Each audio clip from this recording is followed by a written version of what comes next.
Hi guys! Kagagaling po natin sa silihan ngayon at namitas po ako ng mga sili na iba't ibang haba para maipakita ko po sa inyo kung alin na po dito ang kailangan pitasin na or pitasin na po. Sige po, tignan nyo po ito.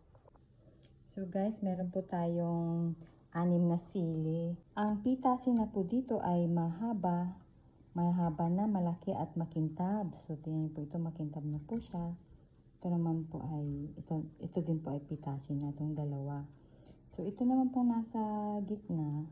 Ito po ay, mayroon pa po siyang ihahaba at mayroon pa po siyang ilalaki. So, hindi pa po yan pitasin. Ganon din po dito sa tatlong ito. Ito kung mapapansin nyo, very green pa silang tatlo. Tapos, meron pa po silang ihahaba pa. So, pwede po natin ito ngayong isahod sa gulay. Para ngayong araw. Thank you for watching. Bye guys!